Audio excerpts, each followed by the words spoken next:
लेकिन अब के ये नारा लग रहा है कि तख्त बदल दो, ताज बदल दो, अशोक गहलोत का राज बदल दो। तो विधानसभा चुनाव नज़दीक हैं और कुछ ही समय में विधानसभा चुनाव होने वाले हैं, जिसे लेकर आज हम पहुंचे हैं चाय की थड़ी पर, जहां पर राज्य कर्मचारी हैं, उनसे हम बात करेंगे और जानेंगे कि गहलोत सरकार ने जो कार्य करे हैं उनको लेकर हम बात करेंगे और किस तरह के क्या हुआ है अभी तक। भाई माँ के आज तक हमारी 39 साल की नौकरी होगी, होल राजस्थान के महीने कोई कर्मचारी ने आज तक चपड़ासी ने कोई मतलब प्रमोशन नहीं दिया। आज 39 साल की नौकरी होगी, मैं चपड़ासी लगी और चपड़ासी हूँ भी हूँ, आगे कोई मतलब गवर्नमेंट सोचा ही नहीं।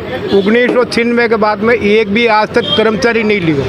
आज हॉस्पिटल तो उगो सोगुना बढ़ो यार कर्मचारी रहेगा हम तो मतलब रिटायर होता मतलब ये समझ लो कि 40-50 पहली लग गया जना 450 कर्मचारी यार आज हॉस्पिटल सोगुना बढ़ गो जना हम तो मतलब ये समझ लो 50-60 कर्मचारी दिया। आपकी क्या राय है? मेरी मांग ये है जी, अशोक गहलोत सरकार की 5 साल हो गए, बाबुओं को प्रमोशन दे दिया, नर्सिंग वालों को प्रमोशन दे दिया, हर डिपार्टमेंट प्रमोशन कर रहे हैं। और हमारी सहायक कर्मचारियों की एक मांग है कि MTS पद नाम खाली, बस हम कुछ मांग नहीं कर रहे हैं कि एक MTS की मांग कर रहे हैं। उसमें 5 साल हो गए हमारे को कुछ सुने भी नहीं हो रही हमारी। तो हम तो ये करते हैं कि गहलोत साहब कह रहे हैं कि सरकार हमारी रिपीट होगी। अरे तुम सरकार कर्मचारियों का काम तो करा ही नहीं, कैसे रिपीट होगी? और हम तो कह रहे हैं कि चुनाव में हम सहायक कर्मचारी होल राजस्थान में इसका विरोध करेंगे हम कांग्रेस का, कि हमारे कुछ भी मांग नहीं करी। हमने 5 साल जयपुर से लेके अजमेर में ज्ञापन खूब दिए हमने, पर हमारी एक भी सुनवाई नहीं हो रही है। हम तो थक गए कि भाई यार इस सरकार को देनी ही नहीं है हमारे को। और ये आपका क्या कहना है? मैं राजस्थान रोडवेज कर्मचारी नेता। हमारे राजस्थान रोडवेज में ने सरकार कोई सुनती है ना प्रशासन सुनता है। आज इतनी अवैध वाहनें चलती है, बस स्टैंड के सामने भरी जाती है, जिसमें भी प्रशासन कुछ करता नहीं है। कर्मचारियों के काम नहीं होते हैं, समय पर तनख्वाह नहीं मिलती है, समय पर पेंशन नहीं मिलती है। इतने कर्मचारी अभी बहुत परेशान है। मतलब इसके लिए अभी आपको इस बार गहलोत सरकार है क्या रिपीट होगी? गहलोत सरकार का कोई आना न बीजेपी का आना कोई समस्या नहीं है। मतलब इसमें कोई भी आ सकती है पार्टी, ये जनता के ऊपर निर्भर है। मतलब आपकी क्या राय है? Sir Mohanlal Chandalia, assistant director बीमा विभाग। गवर्नमेंट एक तरफ कहती है कर्मचारियों को हमने इतनी नियुक्ति दे दी, इतनी भर्तियां कर दी, आज भी ऑफिस खाली पड़े। और बड़े एक आश्चर्य की बात है कि ऑफिसर की पोस्टें बढ़ती जा रही है, काम करने वाले कम होते जा रहे हैं। बच्चे बेरोजगार होते जा रहे हैं, हर साल डिग्रियां लेकर घूमते हैं, पैसा बर्बाद करते हैं, टाइम वेस्ट करते हैं, लेकिन उनको कोई ध्यान नहीं देती गवर्नमेंट। गहलोत सरकार का कहना है कि मुश्किलें नहीं आएगी, मुश्किलें नहीं आएगी, कांग्रेस सरकार ध्यान दे, अदरवाइज तो खामियाजा भुगतना पड़ेगा। आपकी क्या राय है? मेरी राय तो यही है कि इसका नाम क्या है, जो राजस्थान परिवहन निगम का है, मैं एक्चुअली मतलब राजस्थान परिवहन है, BMS का वाइस प्रेसिडेंट हूँ। और इनकी जो हर बार यही मतलब जब भी कांग्रेस सरकार आती है तब भी इनकी गतिविधियाँ इसी तरह की रहती है। एक मैं तो इसको ये कहूँगा एक जादूगर है, अशोक गहलोत एक जादूगर है। इसने राज्य कर्मचारी का वैसे ही रोडवेज के अंदर भी OPS पेंशन लागू करी, लेकिन क्या है रोडवेज कर्मचारियों ने पैसा जमा करा दिया। जमा कराने के बाद में भी सरकार के आदेश डिपार्टमेंट नहीं मान रहा। ऐसी क्या सरकार है जो सरकार का आदेश की अवहेलना कर रही है राजस्थान परिवहन निगम के अधिकारी? इसका मतलब इनकी मिली भगत है इनका। तो मैं तो यही चाहता हूँ कि इसका नाम क्या है, गहलोत सरकार आप ध्यान दीजिए, नहीं तो आप बाबूजी का टुल्लू में रह जाओगे, टुल्लू पकड़ोगे आप।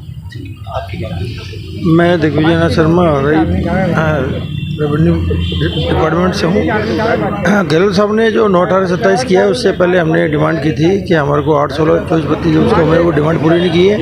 और गहलोत साहब अगर जादूगर हैं तो अपना जादूगर वाला अंदाज अपनाएं और सारे जो कर्मचारियों की डिमांड है उनको पूरा करें, जिससे कि सरकार रिपीट हो सके। मैं मेरे कर्मचारी की उससे वो मैं आप क्या कहना चाहते हैं? आप बताइए।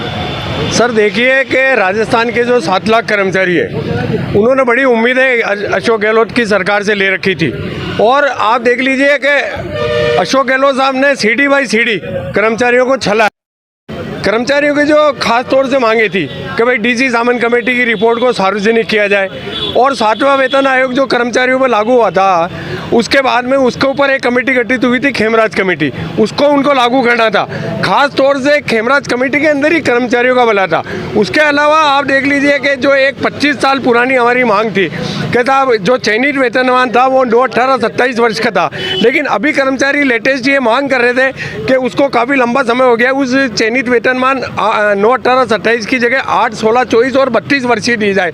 लेकिन कल की जो आपने अशोक गहलोत साहब की कांग्रेस कमेटी की जो बैठक हुई है उसके अंदर उन्होंने फिर पुराना वो अलाप किया है कि भाई 9, 18, 27 हम कर्मचारियों को दे रहे हैं, 2006 के बाद दे रहे हैं। आप मुझे बताइए कि जो कर्मचारी रिटायर हो चुके हैं और जो कर्मचारी 7वां वेतन का आयोग का लाभ ले चुके हैं उनको ये गहलोत साहब पुरानी पैटर्न पे आके किस तरीके से 9, 18, 27 का लाभ देंगे।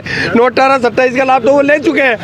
अब आप ये देख लीजिए कि जो कुछ हमारे राजस्थान के ब्यूरोक्रेट्स हैं वो अशोक गहलोत साहब को भ्रमित कर रहे हैं। और मैं आपको इस मंच के माध्यम से कह रहा हूँ कि एक एकीकृत महासंघ जिसके प्रदेश अध्यक्ष हमारे गजेंद्र सिंह राठौड़ है, उन्होंने पुरजोर तरीके से हर चीज़ की मांग उठाई है।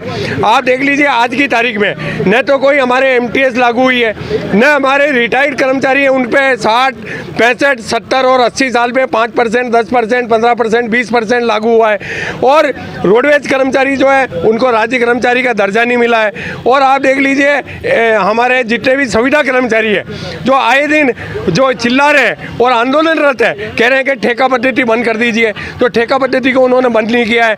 और संविदा कर्मचारियों के लिए BD कल्ला साहब की एक कमेटी बनी थी जो 5 साल हो गए, वो रिपोर्ट भी गवर्नमेंट सार्वजनिक कर रही है। तो इस तरीके से नर्सेज है वो अपनी डिमांड के लिए हल्ला कर रहे हैं, पटवारी कर रहे हैं, गिरदावर कर रहे हैं, कृषि पर्यवेक्षक कर रहे हैं। लगता है कि इस बार विधानसभा चुनावों में इसका असर पड़ेगा? बिल्कुल इसका असर विधानसभा चुनाव में पड़ेगा सर। अशोक गहलोत साहब को ये भूल जाना चाहिए कि जो मैं जन कल्याण योजनाएं जो जनता के अंदर जो जाके प्रसारित कर रहा हूँ उसको फलीभूत जब ही करेगा कर्मचारी, उसको फलीभूत करेगा।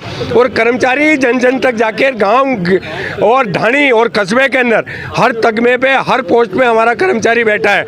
और आप देख लीजिए विधानसभा चुनाव के पहले यदि अगर संज्ञान लेके अशोक गहलोत साहब ने क्षण ही दिनों में, चंद ही दिनों में अगर ये फैसले नहीं लिए डीसी सामन कमेटी वाले और खेमराज कमेटी वाले और आपके रोडवेज वाले और संविदा कर्मचारी के, तो इस सरकार को बहुत भारी नुकसान होना पड़ेगा। कर्मचारी जाएगा और एक ही नारा लगाएगा जब वो अपनी पेटी लेके जाएगा ना, तो मैं आपको निश्चित रूप से कह रहा हूँ ये नारा अजमेर के अंदर हर जगह लग रहा है। पहले ये नारा लगा था वसुंधरा जी के लिए कि मोदी तेरे से बैर नहीं, वसुंधरा तेरी खैर नहीं, लेकिन अब के ये नारा लग रहा है कि तख्त बदल दो, ताज बदल दो, अशोक गहलोत का राज बदल दो। तो ये चीज़ है सर, तो इसलिए कर्मचारी उनसे बहुत दुखी है। आपका क्या कहना है? आप कहना चाहेंगे कुछ, जैसे सरकार इस बार विधानसभा चुनाव की सामंत कमेटी और जो खेमराज कमेटी है उसकी रिपोर्ट आउट होनी चाहिए, बाहर होनी चाहिए, ताकि लोगों को उसका लाभ मिल सके। ये है। हाँ? आपका नाम? अरविंद शर्मा। जैसे कि देखा आपने, हमने कर्मचारियों से बात करी और उन्होंने अपनी राय रखी। अजमेर से नवभारत टाइम्स ऑनलाइन के लिए दिनेश गहलोत की रिपोर्ट।